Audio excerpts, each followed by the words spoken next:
So it's been all about those, the folding screens. You had the Galaxy Fold, Z Fold, new one coming up. The flipping. You had the Razor. Everybody's trying to figure out what's the next thing.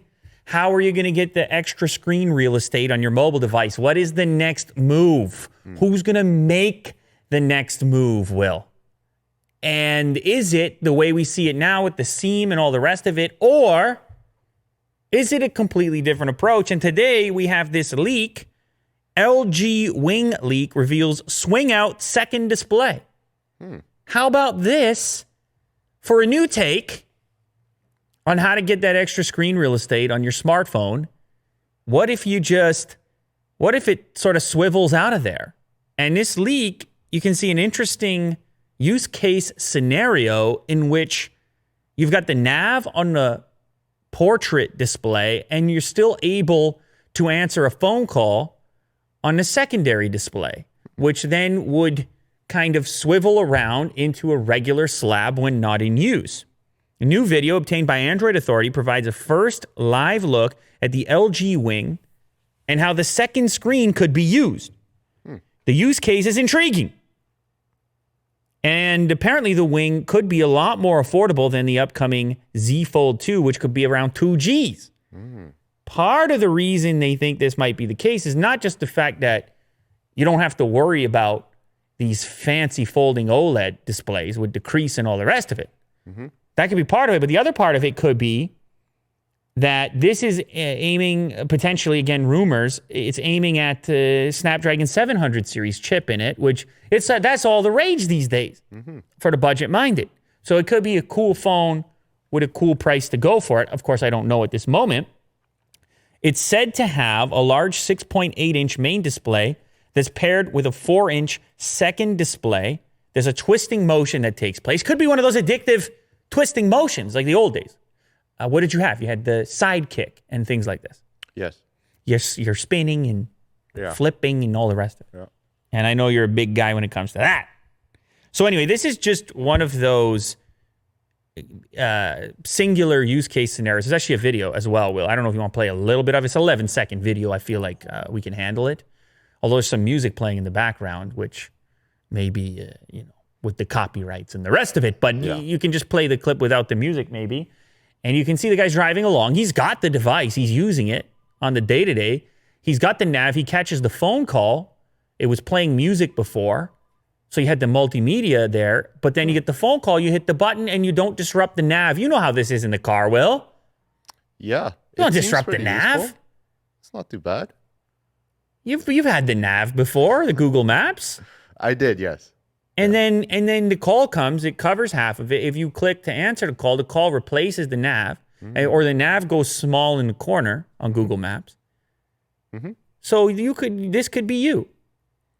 I mean, I wouldn't mind having this phone. That could be you. So anyways, it's the rumor is LG Wing mid-range 765G processor should be 5G capable. No release date, could be unveiled at IFA. The company CTO is scheduled to deliver a keynote presentation at that moment. So exciting times. Are we flipping? Are we folding? Or are we twisting and shouting? Swiveling. Maybe we're swiveling, I tell you what. Speaking of swiveling, I bring you into the next story. We got the Zenfone 7 Pro. It's swiveling, it's flippy, it's flappy, it's a tri-camera setup. And look what you get on the front end with this bizarre camera implementation. You get no notch city. No hole punch, no nada.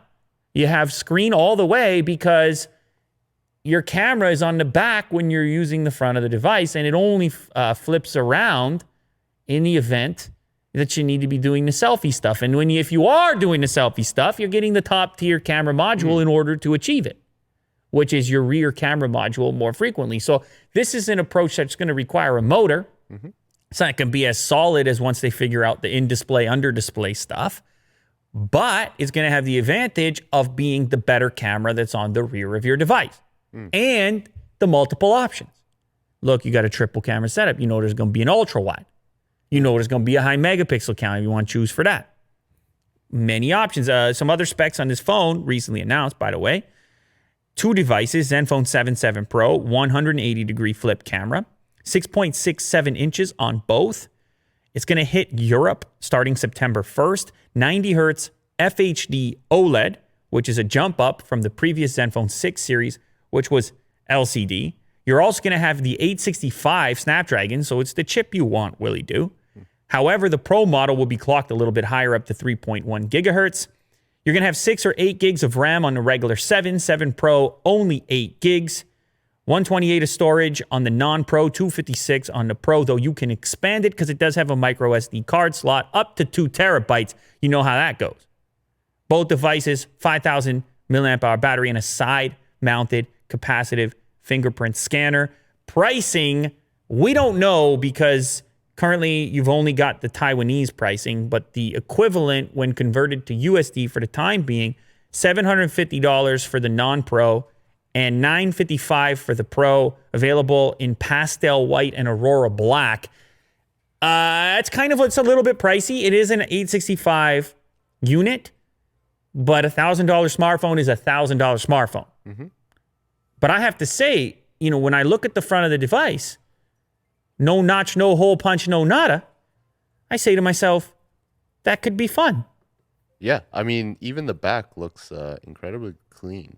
Like really, really Talk nice about a clean back. Yeah. It's like with the scrubber. The back scratcher? That's a clean. No, in the shower, the loofah. That's a clean back. Yeah. That's you got to use that. I don't have it. I don't have any of that, but it seems like it would be a good time, those things, because you know how a good back scratch feels, and if you had the thing with the fibers and whatever else, it might be a good time. Give it a shot. Okay, maybe I'll think about it. But anyways, 3 cameras, 64 megapixel, 12 megapixel ultra wide, and 8 megapixel telephoto with 3x zoom available to you either on the front or the back. Lovely. Maybe a little bit too much text on there on the back. You said the clean thing. Oh, yeah. Maybe a little bit too much text. Yeah. You got to scrub it off. LG is officially coming out with a battery-powered Air Purifier mask. Some people with the masks these days, they don't like the breathing feeling of you're not getting the fresh air in there. You're suffocating a little bit. I can put up with myself, but I'll tell you what, Will, I only got to throw the mask on here and there. What if you're in the mask all day? Well, if you're a healthcare worker, now I don't know if this one's going to meet the criteria, but I'm just saying you're one of these people, you have to wear it all day. Yes. All of a sudden, you're steaming and fogging, and it's just not the optimal scenario. You do it because you got to do it, but it's not the optimal. Okay, you throw this guy on with a battery inside and replaceable filters, and it's pumping the air in, and it's reading the exhale to push out, so you're not sitting there with the exhale, which is actually, that's the tough part. And maybe you got something that you're interested in. There's 2 fans in there. Easier to breathe. The Puricare wearable air filter. And they pulled some of the technology from what they've done with the air purifiers for the home. Now, they don't say much about your usual 3M, what's the rate, N95, this or that. They don't say much about that. But the fact of the matter is, this has removable filters. You could put a fresh one in there. And a lot of people in the world right now are just using the reusable masks anyways. Well, that's just cotton or whatever it is. So the real thing seems to be the mask in general. In this one, you add some tech to it. Now, the other thing I was worried about was, what about battery life? Because are you charging this thing every 5 seconds? If you are one of these people who has to wear it every day, it has an 820 milliamp hour battery, which would provide up to 8 hours of use. So don't you worry about that. Okay. Because I know you were worried. So what do you say, Will? Is the world ready for the tech mask with the actual battery in it to make your life easier? We're ready for it. Absolutely, yeah. And you're going to be first on the list. Oh, yeah, definitely. Very, very good. Walmart has jumped into the mix for the TikTok sweepstakes. Somehow, Walmart has gotten themselves wrapped up with Microsoft for a combo attack that they're going to be a team, and they should be a team. Well, this is what they say, because Walmart can figure out the advertising and stuff, and I don't know, I guess you can buy things through the app. You can imagine how this might all work. Walmart needs to make a move in the digital space. They got to go up against guys like Bezos and Amazon. It's a nightmare. Yes. They need to tap elbows with somebody like Satya. Once they do that, then maybe they can start to close that gap, the digital gap that currently exists. So they partner up with TikTok. ByteDance expected to sell within the next few days, expected to announce a deal. The sweepstakes heating up. You got Oracle in the mix, we talked about. Twitter was in the mix, we talked about it. And the pre-existing U.S. investors in ByteDance, they're in the Sequoia and General Atlantic. Yes. In the mix. Everybody's in the mix. But now you have this Walmart, Microsoft tandem. They go to Trump, they go to the government, they say, we're the best, and here's why. And so a couple of quotes from the Walmart people. The way TikTok has integrated e-commerce and advertising capabilities in other markets is a clear benefit to creators and users in those markets. We are confident that a Walmart and Microsoft partnership would meet both the expectations of U.S. TikTok users while satisfying the concerns of U.S. government regulators. So they could be on the advertising piece, they could be on the commerce piece, and they could say, we're Walmart, we're so American. Yes. And any data that we retrieve and anything we use in order to better reach customers and target customers, it's all American. And then all of a sudden Trump be sitting there, he says, can we create some jobs? He says, can I then announce those jobs? Yeah. Can I then take credit for all those jobs? Yeah. And they say, yes, absolutely. Just sign off on this deal. He says, okay, perfect. It's got the piece. But he's also a big fan of the Oracle people, so we'll see how that goes. One more quote. A social platform like TikTok would give Walmart easy access to the very audience it wants and needs to attract. Having a serious stake in the world of social media would not only allow Walmart to bolster its marketing efforts, it would also give it access to a rich seam of data, stream that's supposed to be, right? I don't know. That would help it target shoppers more effectively in terms of building campaigns, product development, and a whole host of other activities. They're saying, we're the best. We need to be involved. If you're interested, Will, market cap for Microsoft, 1.73 trillion, Walmart, 373 billion. So together, we're getting close to that 2 trillion mark. Well, we're over that 2 trillion mark. That's a big mark. That's the Apple mark for the time being. So who knows? Maybe it's better together. Maybe cooperation makes it happen. Cooperation, working together. Yes, absolutely. Is that Sesame Street? I don't know, but it's deep in the brain, so it must be. Speaking of TikTok, though, the CEO, he says, I'm out. Enough of all this. Yeah. Enough of that. I was at Disney for 15 years. I was at Disney. It was fine. I was golfing on the weekend. I was pumping. I was a part of the Marvel? Yeah. I was a part of the Marvel. Part of Disney, yeah. Are you sure about that? I was part of the Star Wars. Yeah. I was part of the launch of Disney Plus. It was great. I was playing golf on the weekends. Yeah. I was having a barbecue 3 nights during the week. That's how early I got home from work. Fire up the grill. He was flying high. And then this brand new opportunity. TikTok, it's all the rage. Every youngster in the world is using it. You're going to give me the CEO role?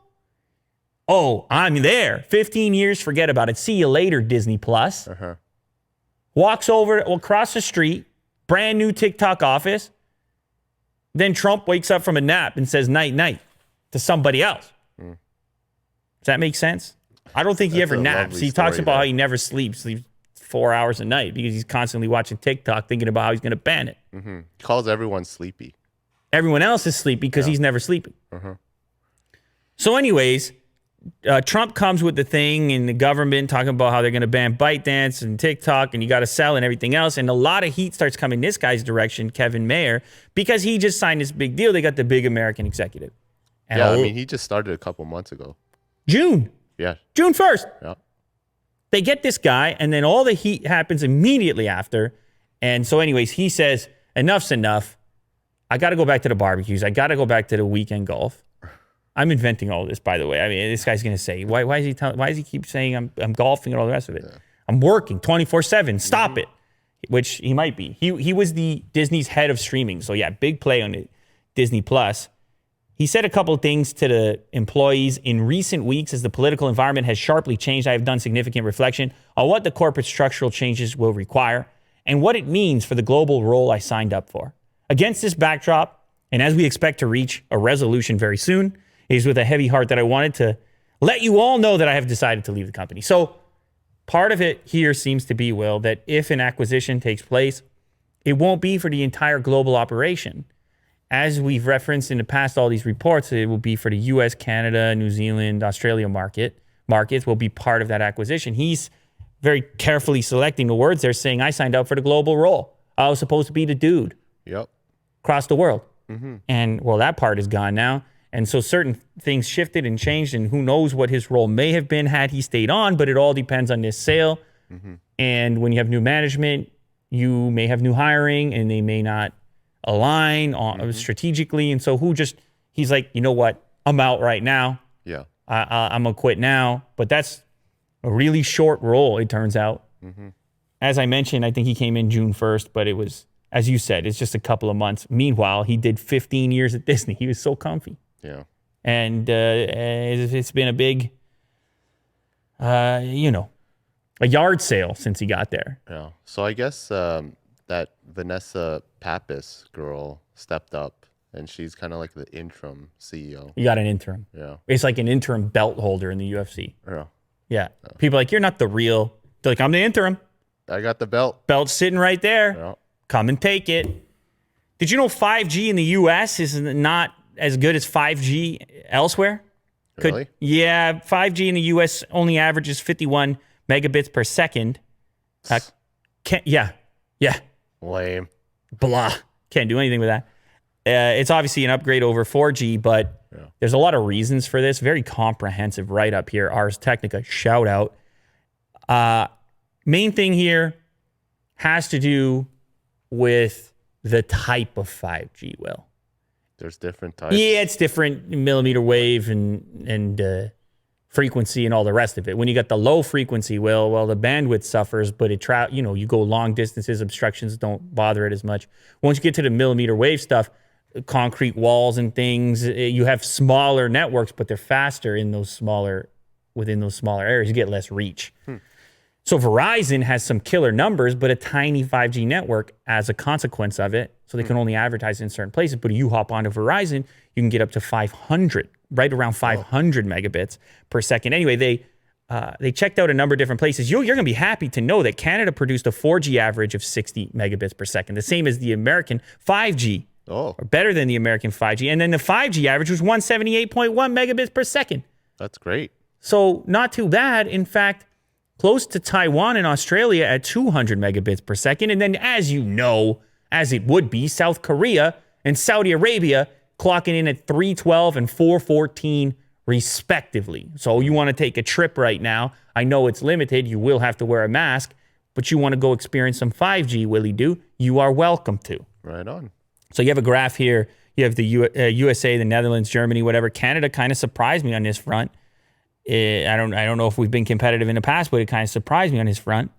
But here, let me give you a little breakdown on the 5G speeds here. The modest 5G download speeds in the U.S. are due to a combination of the limited amount of new mid-band 5G spectrum that is available and the popularity of low-band spectrum, T-Mobile's 600 megahertz and AT&T's 850 megahertz, which offer excellent availability and reach, but lower average speeds than the 3.5 gigahertz mid-band spectrum uses the main 5G band in every country outside of the US.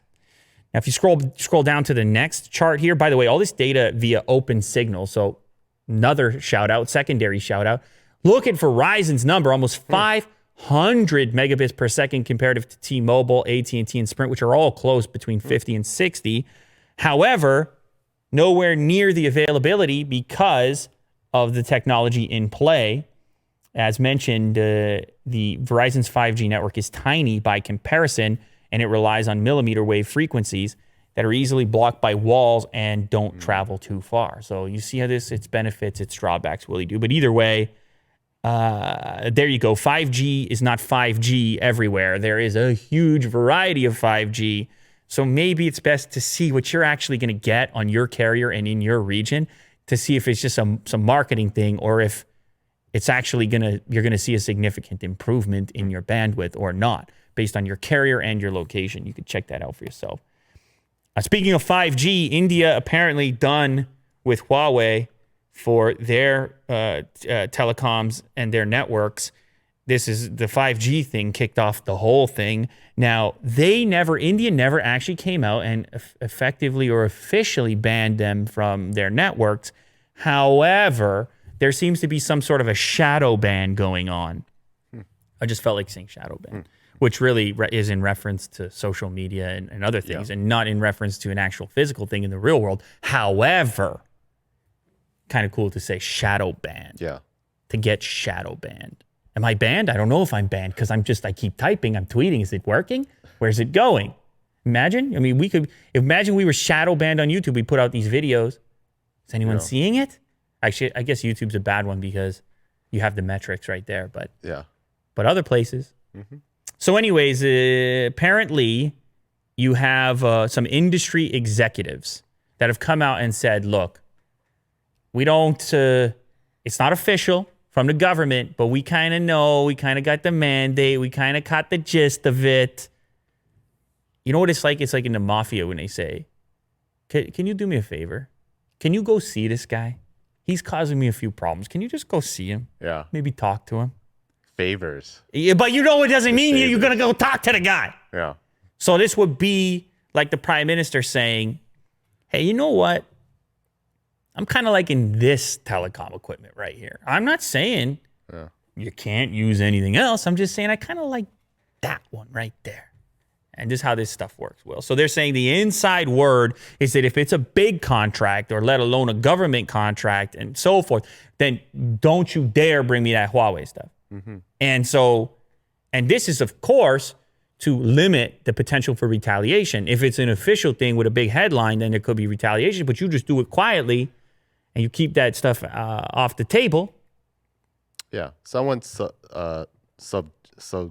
suggestive, I guess. Wow. That was hard. Words are hard. It's a big moment in the show right there. Yeah. I like it. You're right. Yeah. Fortnite is splitting into two different games because of Epic and Apple's fight.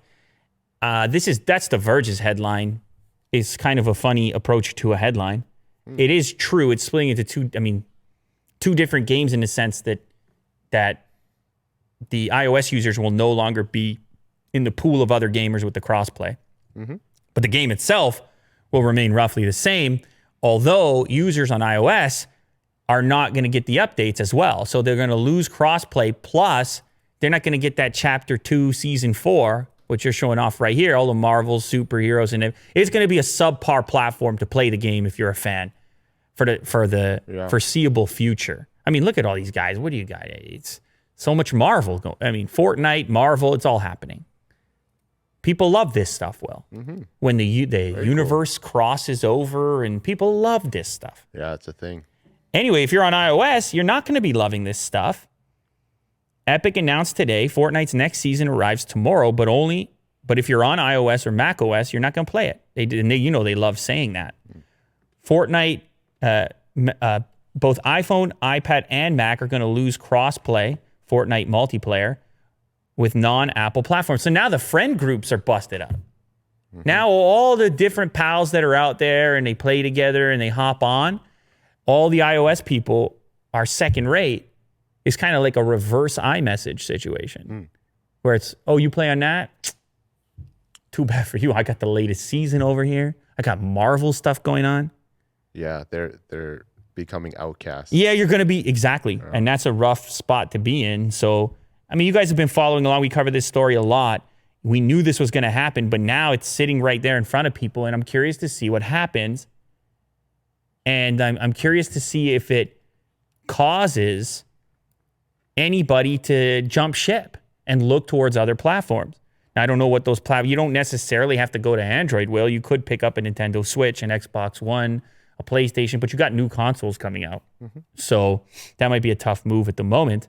Maybe you just switch over to Android if you're a heavy Fortnite player on mobile.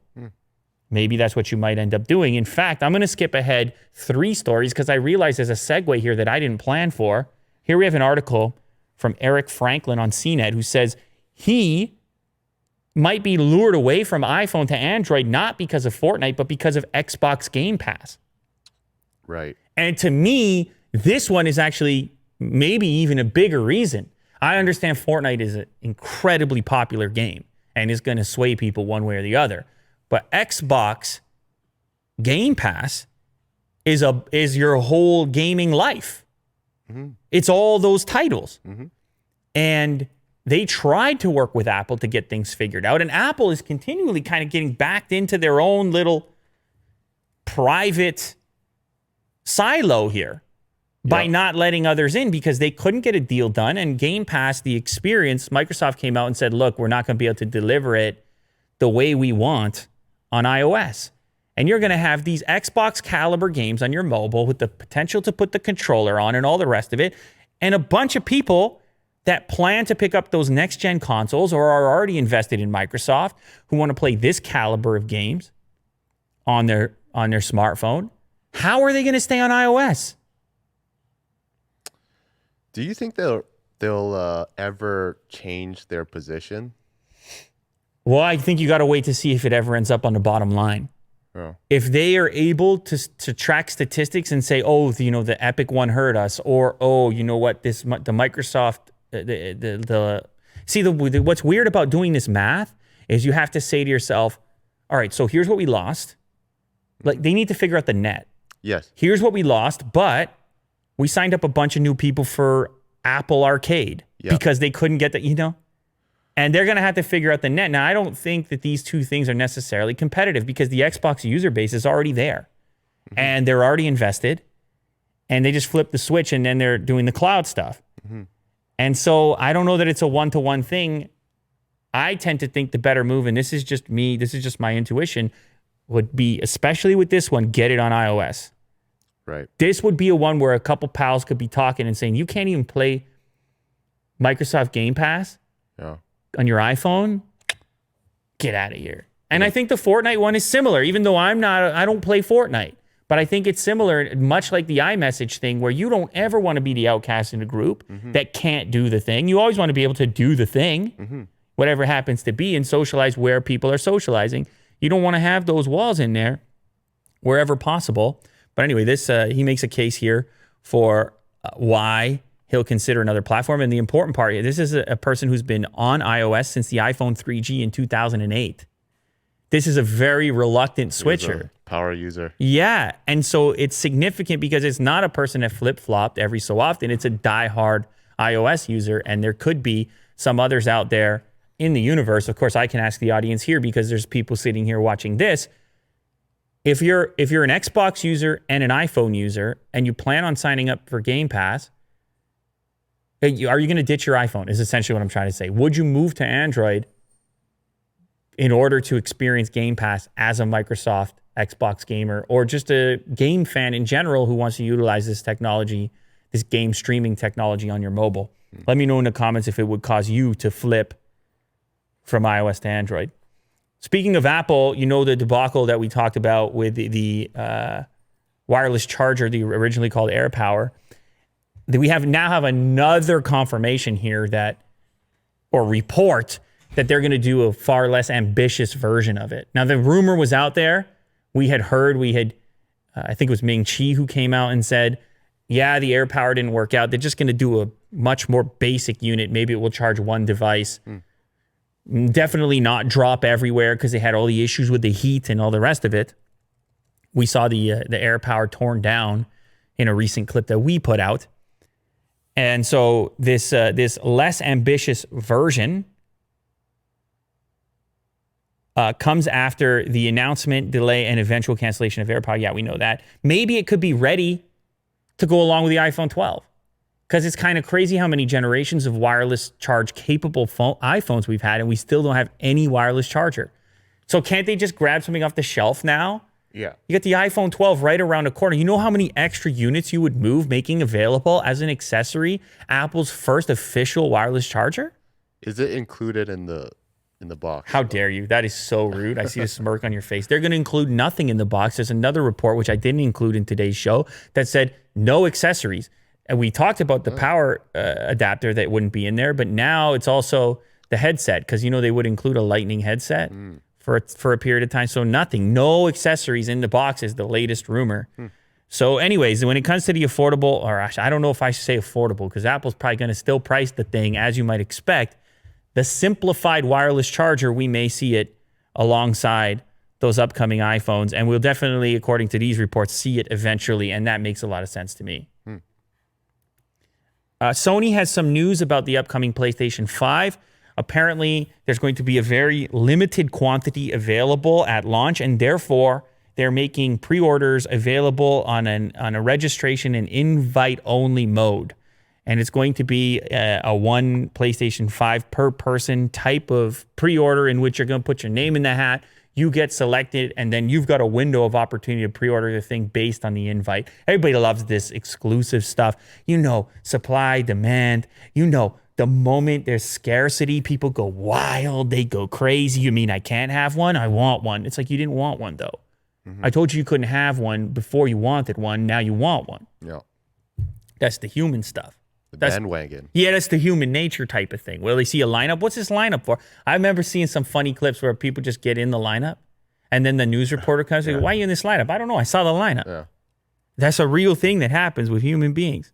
So according to Sony's announcement, there will be a limited quantity of PS5 consoles available for pre-order this holiday season. The invitation program is a chance for existing PlayStation customers to get their shot at being able to order the upcoming console. They want to take care of their diehard customers first. It will be attached to your PSN ID that you'll be able to pre-order a single console along with 2 of each of the new DualSense controllers and other PS5 accessories. This is available to US addresses, and the consoles will only be available while supplies last. So they're going to give you a leg up if you're a pre-existing PlayStation customer. It's another way, Will, to ensure that that they're not going to jump ship and move over to the other side, the dark side, the Microsoft side, in their eyes. And so they give you a little special treatment for being a pre-existing customer. Nintendo, obviously, they have the Switch product, which isn't changing anytime soon. Wildly successful product. This new accessory for it blew my mind. I promise you, it actually blew my mind. Well, it didn't blow my mind, but it did blow my mind in the sense that I'm still sitting here and healthy and able to do the show. Right. That said, I've wanted this technology for about 1 billion years. And this technology is capable of charging your controller and Joy-Cons without touching anything. Oh. Over the air. That's great. That's the future thing. Remember, there were the prototypes with the Tesla, and maybe it can just drive in the garage and wirelessly the power can transmit with no cable. It wasn't, I didn't think Tesla ever showed it off, and I think it was underneath because we're talking so much more power. But apparently, Will, this thing for your Joy-Cons, you take the controller, you place it in front of it, and the light turns on, and the power starts interesting moving through the air. This technology came from Joy-Cons and not like phones or something. Well, I know I'm sure they've been experimenting and testing it elsewhere, but I don't know why this becomes the first major candidate. I know I've seen it demonstrated elsewhere, but the Joy-Con thing is a bit of a nightmare. Charging the Joy-Cons, you slide into the dock. They have to go back onto the main unit. And it's just, I don't know, it's a whole process. Whereas if you're mostly a couch gamer and you have them in this configuration, like as a controller, you don't want to be sliding things out or plugging them in independently or whatever. I don't know. I'm sure that these controller units have a way of doing it. If you do choose to use a wire, that's probably not terrible. But this, I like the proof of concept. There's a little video actually below that you can click on. Say goodbye to docking your Joy-Cons to recharge them. PowerCast's latest wireless charger makes it possible to refill your Joy-Con controller batteries without a physical connection using their new wireless charging grip. The system works by means of a wireless power transmitter called PowerSpot. The controllers fit inside the wireless charge grip. The grip automatically receives power when placed within a certain proximity of the transmitter. Just proximity. Cool. And the way that you know that you're charging, it works up to 1 foot away. The way you know you're charging, you see a nice indicator light to let you know, because I was worried about that. I'm like, you don't place it perfectly.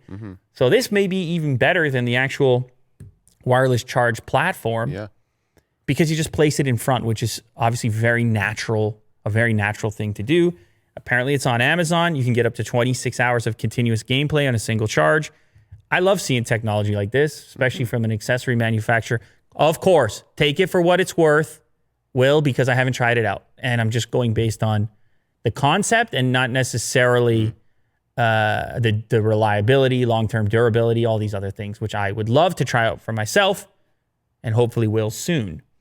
Rivian is apparently working really hard on their interiors to make them the most luxurious in the industry.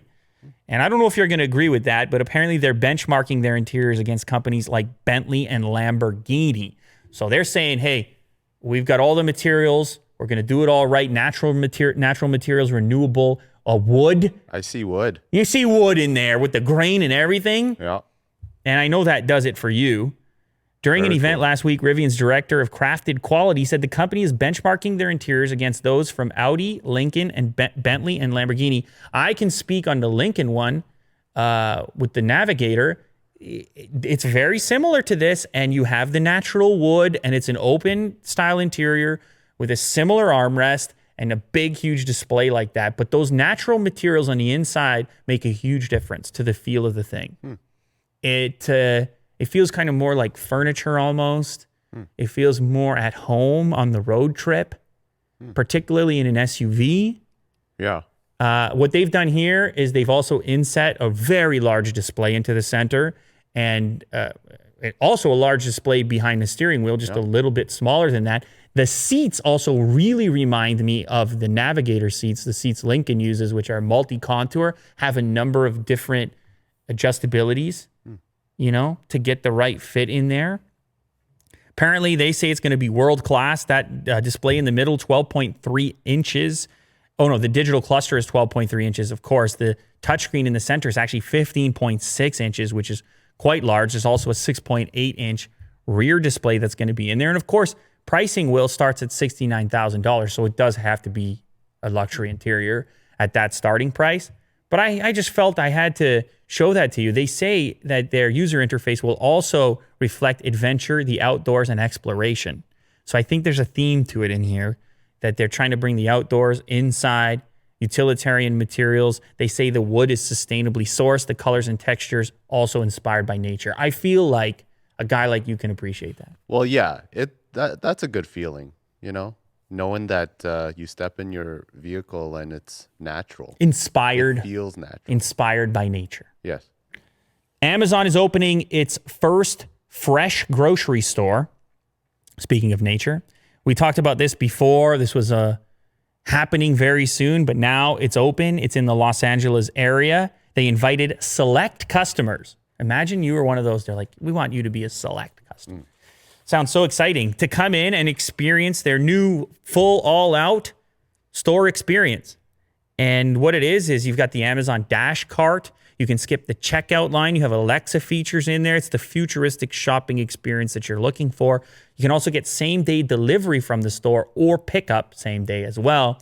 In these new times, Will, with the lockdowns and the whatnot, all of these technologies are becoming increasingly important because the limited number of interactions you have with people limits the potential for the spread of all your, all the stuff that you're made of and all the stuff living in your body and all the stuff not living in your body that you're spewing everywhere. Yeah. You understand what I'm talking about. So anyways, this you go in here, you got the Dash cart, and you're paying for the things right within the cart, and you leave, and it's no interaction, and you've got all Amazon intelligence in there, and it could be the beginning of the future. This is in Los Angeles, as I mentioned, but there are plans to open more of them soon in Illinois, Oaklawn, Schaumburg, and Naperville, as well as in Irvine and North Hollywood, California.